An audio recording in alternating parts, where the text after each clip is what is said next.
hype. The order to prepare is to go live for the hype and then immediately go to the bathroom. So that's how the VOD starts for people watching on YouTube.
Okay, there's controversy.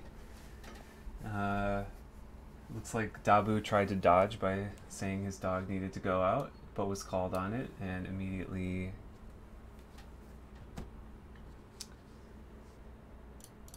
so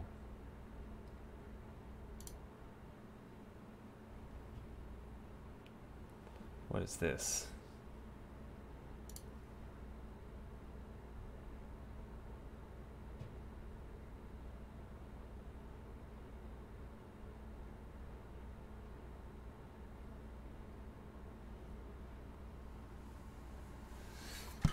Can we just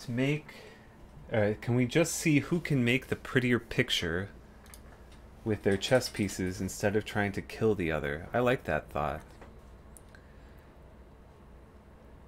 We need more people thinking like that. Let's be as humans, let's be a race of builders, not a race of destroyers. Just my opinion.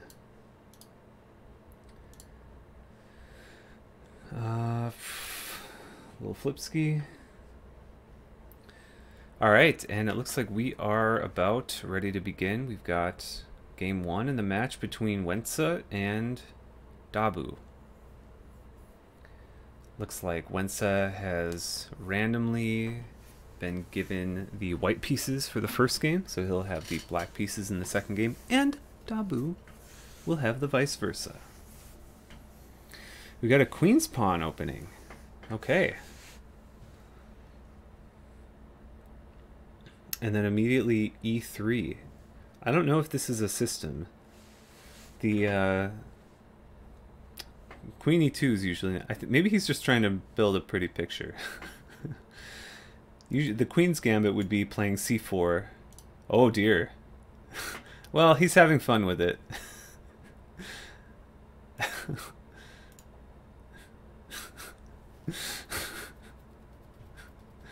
Although, I don't know. This is peculiar behavior. Normally you don't move your king unless you castle, because now once the king moves, it can't castle. This is like a Swedish bomb cloud or something.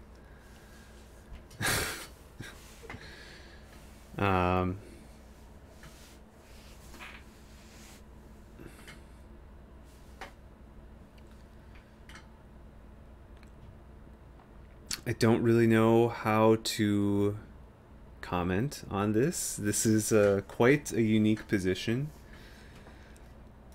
Wentza has gone for the king-queen swaparoo, which is good. It's a top-level meta opening.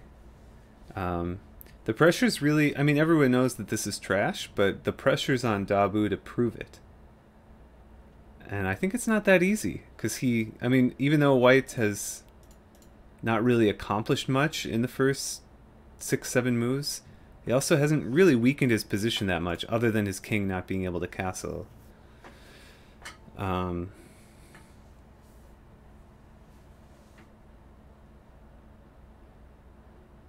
So it looks like he wants to get his bishop here along this diagonal, which looks pretty good.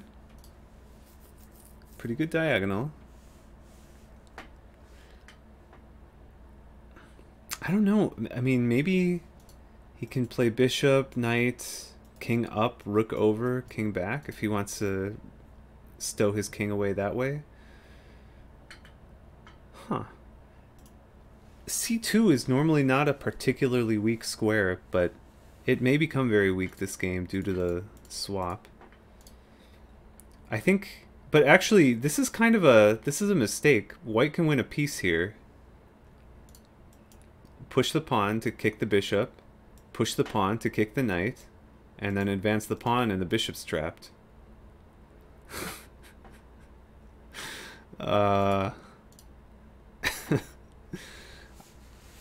Oh, that's sad. That's defeating. I bet after Dabu moved back he saw that. I bet he moved a little bit too quickly, because I think he actually needs to retreat somewhere here. But he probably read it out. I think if you play rook over to defend the knight, it looks very natural. But I think that's probably bad. I think probably retreating is the safest for the knight. Otherwise, this sequence is going to... Well, at this point now it would hang e3.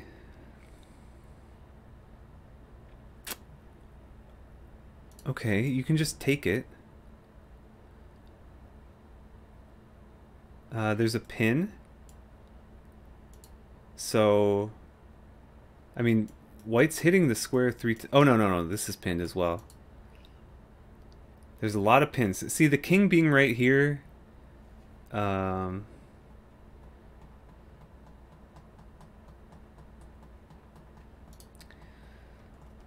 Yeah, bishop e2. You could take it, or it's actually just fine since it's pinned. Capturing... Oh, the capturing would have been really interesting. I like capturing. It looks like you're hanging your knight to the bishop, but then pawn takes f2 and White's queen is trapped. Which would be kind of cute. That's still playable. I think White needs to capture or push. Push might be safer, actually. Push might be safer. Basically, I think just having your king still in the center. If the king could teleport to b1 or g1, I think White's position would be just fine. But having it like it's tricky. It's tricky. I think if we go back a couple moves, I think White had the chance here. Had the chance here to go up a piece. But still it would have been a very precarious position with your king so exposed like this. Okay, we see it now.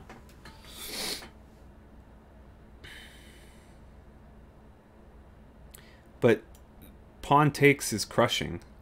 Pawn takes is absolutely crushing now.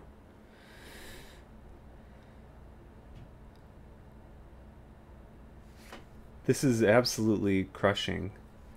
Because the queen has nowhere to run. So it's forking... goes back. Man, I want to take the pawn. I guess this you can recapture with the pawn, then recapture with the bishop. But then there's like checkmate possibilities with the knight coming to e4. Just taking is so powerful because it opens up the line for your queen. and it threatens f2.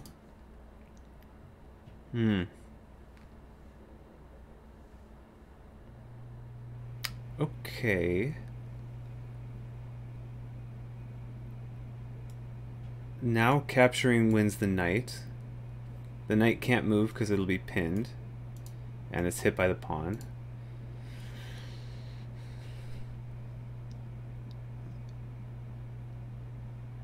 Which hurts. Goes out. You could just take with the you could take with the queen or the pawn. Probably just with the pawn is best, and then continue the attack. I think taking with the queen would probably be slightly suboptimal, because you don't really want to needlessly trade queens when you're winning, especially when white's king is exposed like this and yours is tucked away safely. It's better to keep the queens on the board when you have a much more aggressive, attackable position.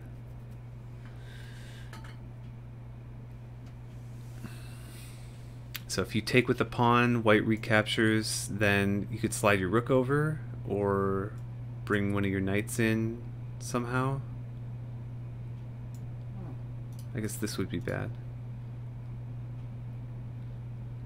Or you could still take with the queen and then bring a rook over. I don't know. Ooh, I really like this. You don't have to take right away. The knight's not going anywhere. And there's potential checkmates here.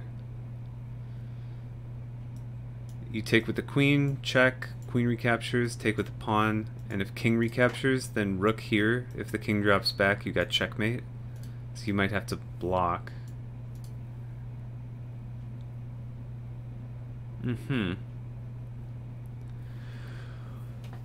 So this brings up another defender for the knight, but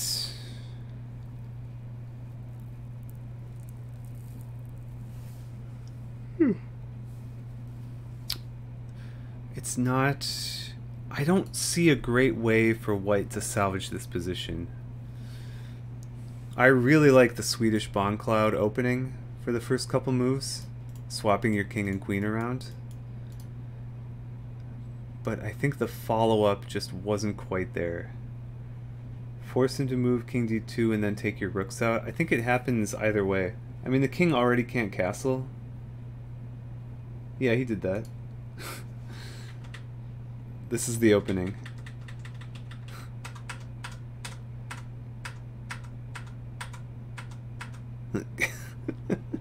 I don't actually know what if that has a name, but okay. So take. Yeah, I mean, it seems like he's trolling. I can't tell how much he's trolling.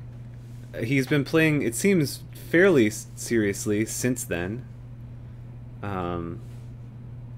Maybe he thinks he's so much better than Dabu, he has to give himself a handicap. I don't know what kind of preparation... I don't know what kind of preparation regiment Wentza has been undergoing for the past, like, 24 hours since he volunteered to join the tournament.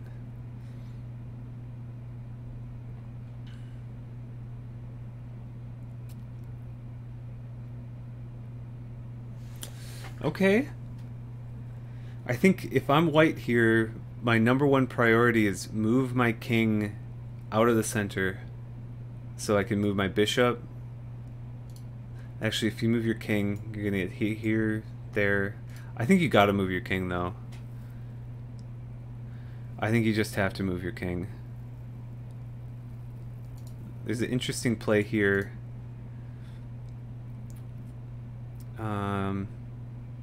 Where you capture, recapture, check. I guess... interesting. I think you... No, you don't capture. You play bishop b4 here. Threatening to capture the bishop. This was actually really cool. So, if you push up... Actually, you just can't defend it. I guess this is the only defense. Rook h2.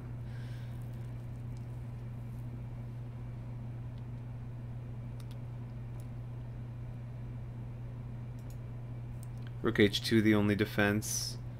Also, I guess you could play bishop to d3 to intercept the rook, so the rook's not pinning the bishop anymore.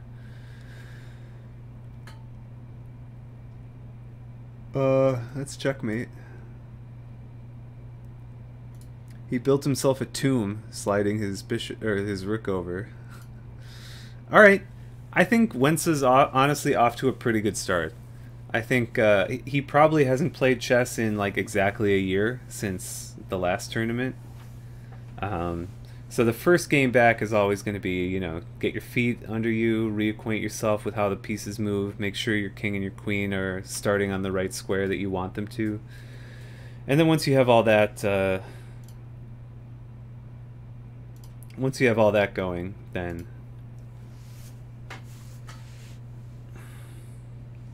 you know, you'll be much better prepared to take future games. Wow. Dabu pushes.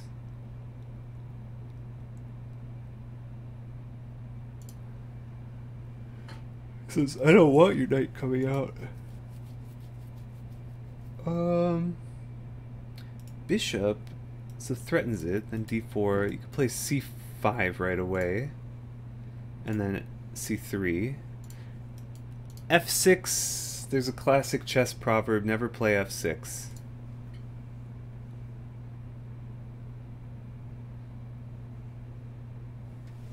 Although it doesn't look so bad now, but the main problem is that if you castle kingside, this bishop is you're gonna get killed on the diagonal.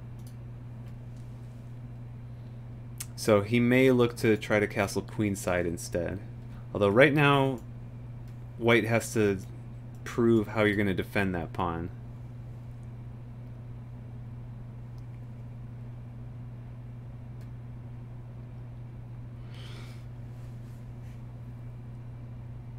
Okay, this allows white to trade it.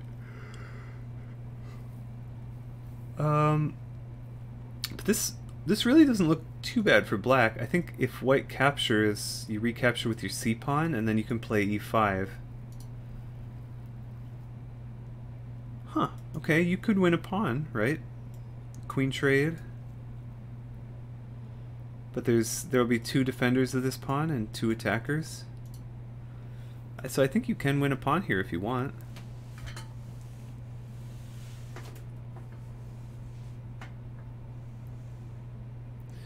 You do lose the right to castle in that variation, so black will, again, so black being Wentza, again, black will be stuck with his king in the center.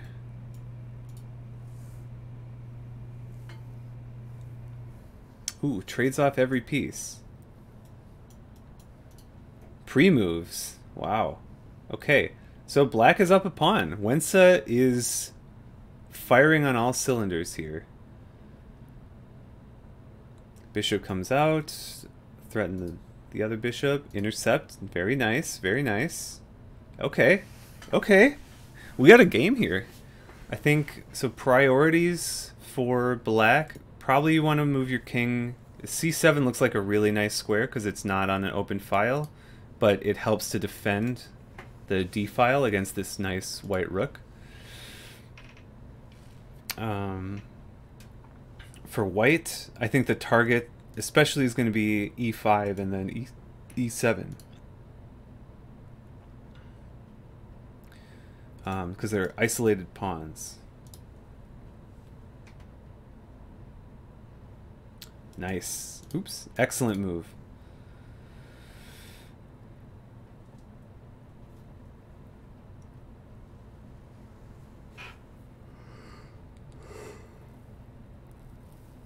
So how do you I don't know if you can hold on to this pawn anymore.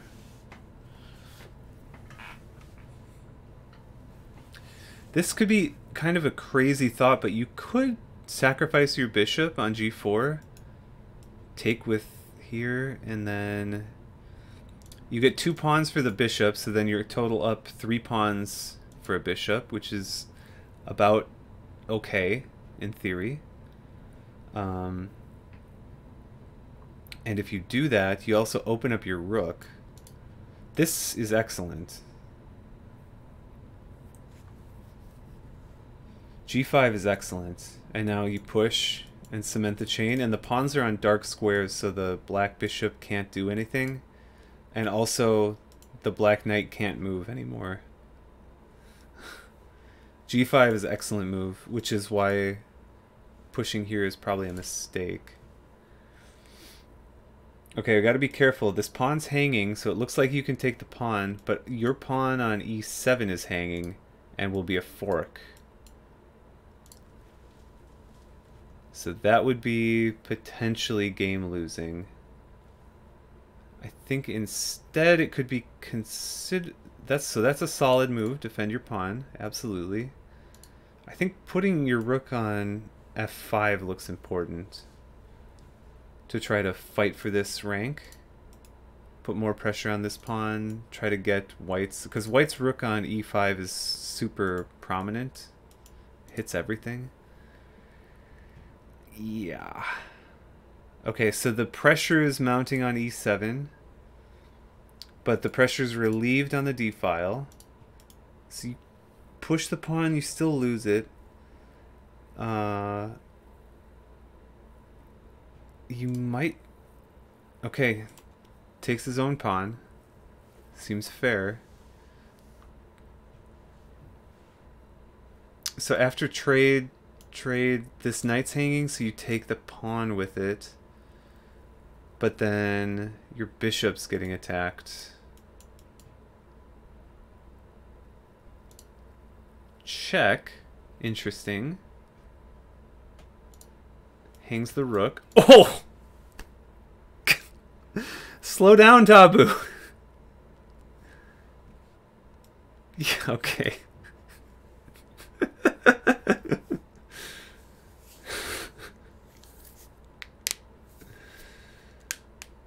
Oh dear. Oh dear.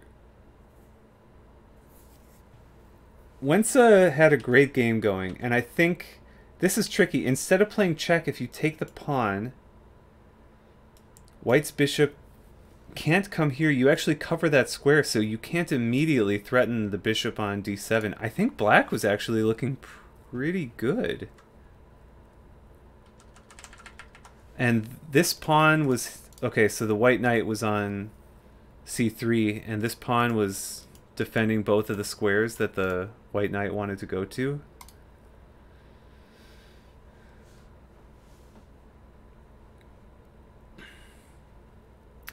It's a shame. It's not over yet. He's down a pawn for a rook, but this is throwable. I don't expect Dabu to throw this, but it is throwable. We just saw Dabu 2 moves ago. Black plays check, and Dabu declined to capture the rook. So we know that Dabu can make mistakes. So it's certainly not over. Yeah, just capturing here, it looks... Look, this knight is a monster. It cuts off white's knight square, it cuts off the bishop square. It threatens this pawn.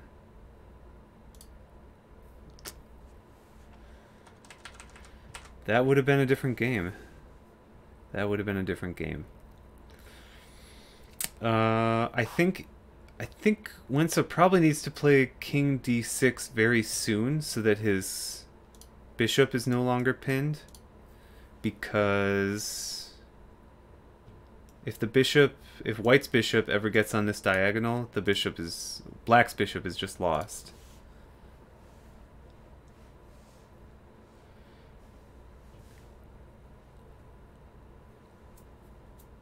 Looks like Dabu's taking his time. He's going to think things through.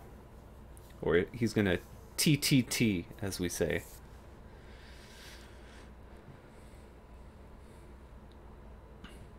Okay.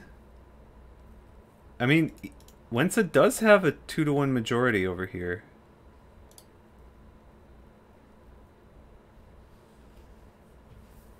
And he's still got a tricky knight. Knights can be very tricky.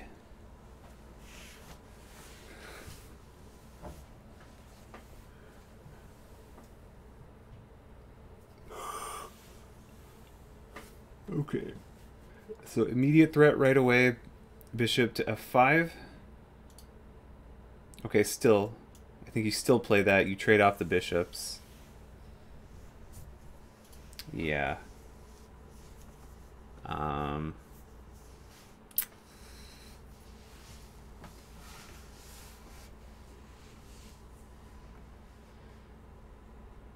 The more pieces that fall off the board, the harder it is for Dabu to screw it up.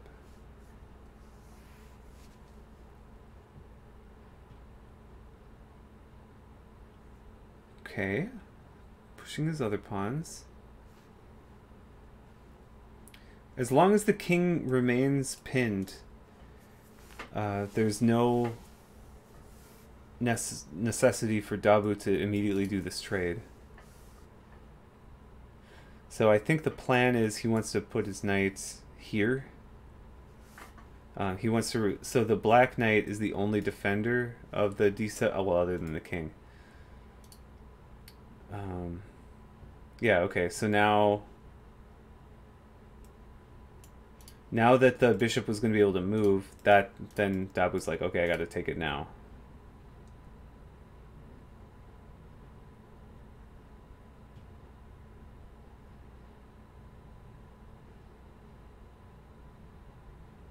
And this rook is a monster. It feels bad when your opponent has a rook and you don't have a rook.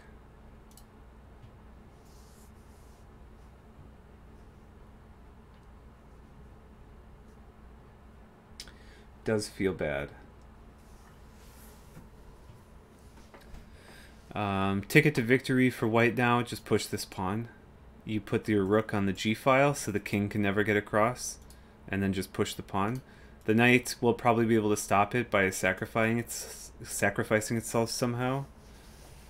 But then once you don't have a knight, then you can't hold on to these pawns, etc.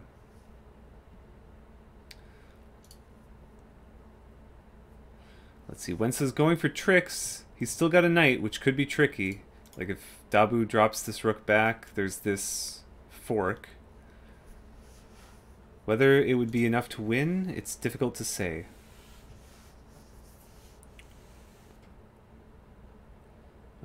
Same thing, if he put his rook here, the game would get really interesting. Because then it would probably be even.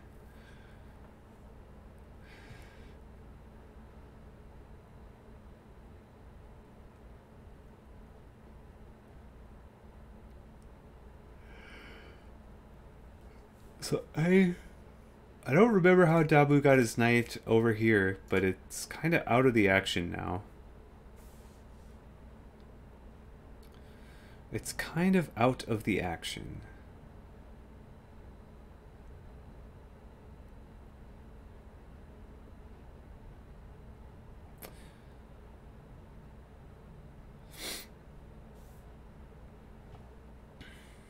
We'll see if Wentza can come up with something here.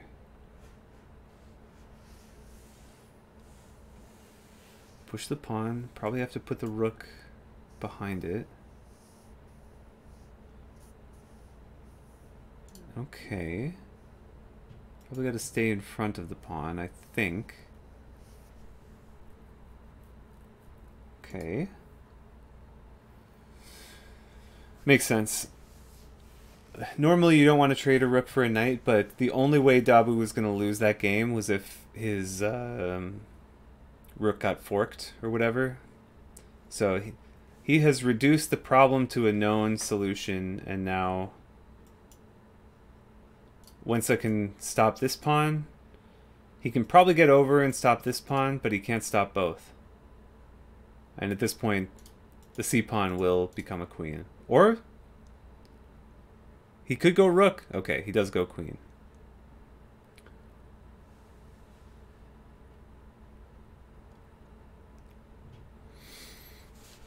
So this is now a formality. Let's see if Dabu can deliver checkmate in the most efficient possible way.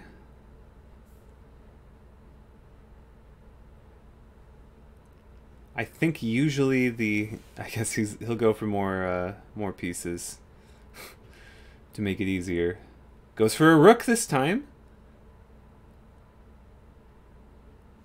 And we've got the sidewinder, side scroller mate.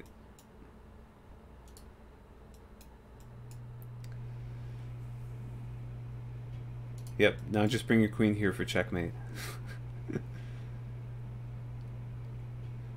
Or I think you could drop the rook down. That works too.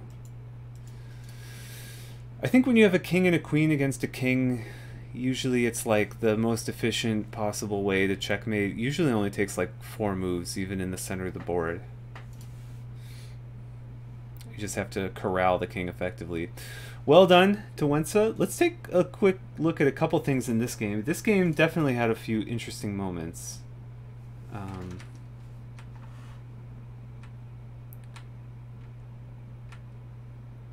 Yeah, f6, a little bit dicey. And here... Okay, so taking is actually not good, according to the engine. Even though you go up a pawn, after all of this, it says that white is better, significantly better.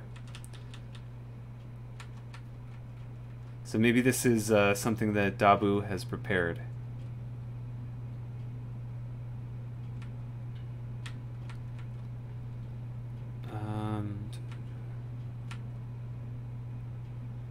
Okay, knight back. King over, very good. Yeah, this move was excellent. Okay, it wants to go here. It really wants to kick this bishop. But you go back, take the pawn, defend the pawn. Yeah, Wentza's playing a great game here. It's dead even. And this is a mistake. Yeah, instead of hanging his rook, instead of sacrificing it for nothing, if he takes this pawn, there's no immediate threat against this bishop. The knight defends, particularly the knight defends these 2 squares. So the white knight can't jump in, and the bishop can't come in to threaten the black bishop. So what does it want? So it wants the rook to slide over.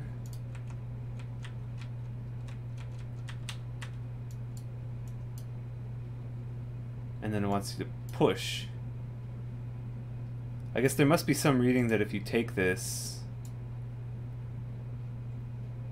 Yeah, it looks like it's kind of tough to stop this pawn. It's kind of tough. That's a real chance for Wentza. Wow. Well done. But then he decides to be good sport. Dabu decides to be a good sport. Rather than taking the free rook, he says, here, get your rook out of there. No problem.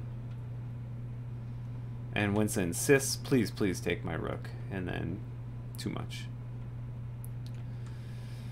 Alright, so that ends this round. So, a bit of a shake-up in the groups since the last time we looked at them.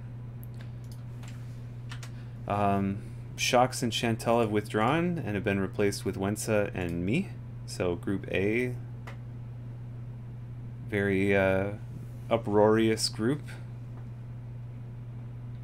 Good times. And Group B, hopefully we'll get most of the matches played this weekend, and we'll know what's going on going into the bracket,